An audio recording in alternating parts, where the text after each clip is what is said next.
constantly see the front page of newspapers talking about how bad we are, don't deserve to be in certain spaces. It makes it very hard to consume any media when this is the dominant narrative, that all of this just gets pushed at you all the time. Can I give you a hug? Yeah.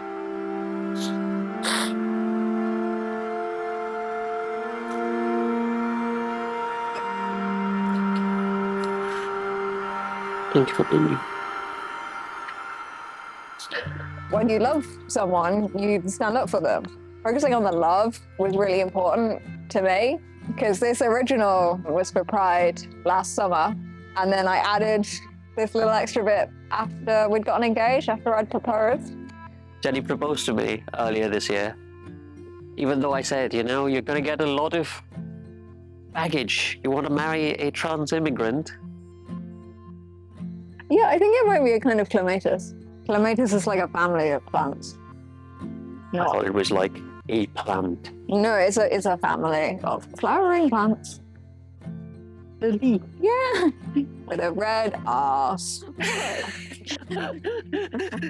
I've always known I did not want to be a boy, that I wasn't a boy from the time I was very young. Maybe I was 4 or 5 years old when I had my first such feelings. Being in a place like Bristol that truly felt welcoming, be very inclusive and accepting of people, it really made me feel all right with the idea of being myself here. She said that she wants to be there because I cannot. It is hard for me to go to any protest, whether it is for immigration rights or whether it is for transgender rights. If things go pear-shaped, I could end up, through no fault of my own, with a criminal conviction that would preclude me from ever obtaining indefinite leave to remain in this country, in a country that I've grown very fond of, in a country where I have found love. Protest is being increasingly criminalized. That upsets me, that we don't have the full complement of our community. There are people missing from our prides and from our protests. Sky-high standards as citizens, we probably wouldn't meet the thresholds. Immigrants are part of our community, and we have to listen when they say, this puts me at risk. There has been a lot of transphobic graffiti that has started to appear in the city centre. More than 10,000 articles on trans people. That is a lot of space to give what is obviously an agenda. These sort of concentrated media efforts are there to erode those rights, to take them away. It was after that ruling and the media coverage that spun it in a particularly negative way. It was the first time that I felt unsafe in Bristol. I encountered an instance of transphobic abuse while I was walking down the street. Things feel quite tense at the moment. Seeing if that is like a little blip or a larger trend is really tense. I do wonder which spaces are safe. So that is why I am going on Achintya's behalf. Even in a place like Bristol, if people like me, if queer immigrants are feeling othered, unwelcome, unsafe, my heart goes out to those citizens born and raised in this country, to queer immigrants who are living in places that are increasingly turning against them, to refugees who are seeking status, maybe they're seeking asylum for being queer, can be very heartbreaking. I cannot express how happy it makes me to know that I have someone in my corner who's willing to pick me up and make me a cup of tea, go and protest in my name. It's difficult for me to run on anger alone.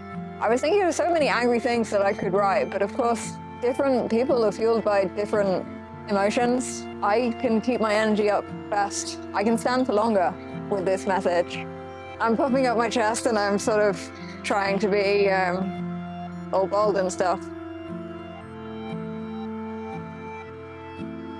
I wonder if things are going to be okay, but I'm grateful that they're out there using the protest to speak about human dignity and human rights, and vocalizing that anger through the words of love, I think is a beautiful thing. A lot of joy that I sometimes feel gets suppressed with the world, and she's there to remind me that that joy is there, and I'm usually a lot more at ease when I'm with Jenni. It just it quietens the noise of the world and brings some music back into my day. Your beast, hide from your neighbors as much as you. It's not a conscious thing, but we sing a lot when we're together. So we sing together, we take walks together, we might cook together. Sitting, coexisting with each other in our living room. We might kind of sit top and tail on the sofa and we'll each just read a book or do some sewing or something. I just like to sit in the presence of the soft click of knitting needles sometimes. Oh yeah, you really enjoyed that, don't you? It's quite nice. You find it really soothing? I won't be at Bristol Pride myself, but if you are someone who can protest, be there. Don't be there just for the protest. Be there for the community that you will find. Be there for the acceptance and love that you will receive.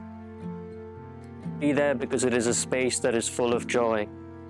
And be there to give a voice to those who cannot be there themselves.